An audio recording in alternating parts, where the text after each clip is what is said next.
Welcome back into 13 News this morning. We're joined once again with Charlene Patton with the Kansas Soybean Commission. And we have two of Jared's favorite things. We have chocolate and peanut butter. Today we're making a chocolate peanut butter tofu tart, which I've never had. But because of Charlene, I'm very into tofu now.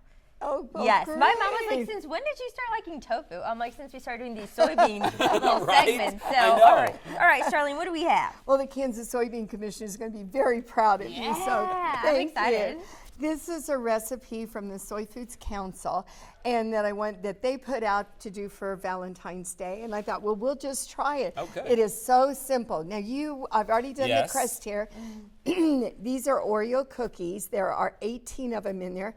I actually did crush those in the food processor. Okay. Boy, that was so simple and easy. And then I put 3 tablespoons of margarine, which is a soy product.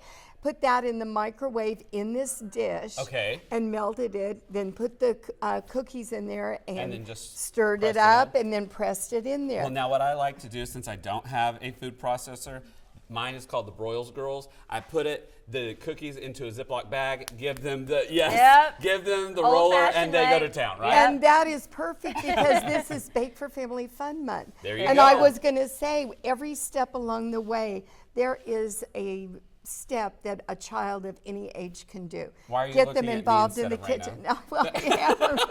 The child of any age, Jared, included too.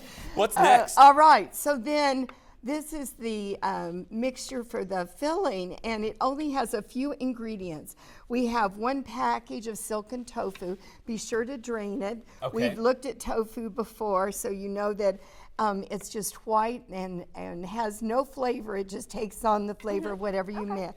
I put that in my food processor because then it makes it really creamy. But I wanted to show you how nice and creamy it is. Oh, it is. 1/2 cup of peanut butter that was mixed in with it, 2 tablespoons of soy milk, and then we have 1/2 cup of chocolate chips here. Okay. I love Semi-sweet chocolate chips. I'm just going to put that in there. If you were doing this at home, I would just do the whole thing then in my food processor. But I wanted to be able to show you how it looked here and how creamy. But look how nice that is. I mean, very creamy.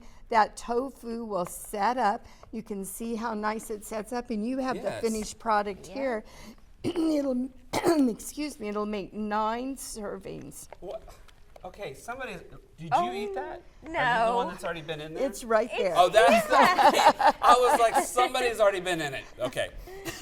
And there you go. That's all there is to it. How simple is That that is for really a simple. Valentine's That's Day great. treat? Yeah, Put it, exactly. Then pour it in your container here. You can use a tart pan that maybe be a little fancier for Valentine's Day. Sure. And you could put a little strawberry. I love strawberries. Strawberries are probably my weakness, especially chocolate-covered strawberries. So perfect. That's what we did with a little extra whipping cream there, didn't And we? Charlene, where can we find all these delicious Valentine's Day recipes? They can go to our website at kansassoybeans.org, or they can call our 800 number 877-KS-SOYBEAN, and we'll mail them all the recipes for February. That's right. Alrighty, have a great day, everyone, and we'll be right back after this.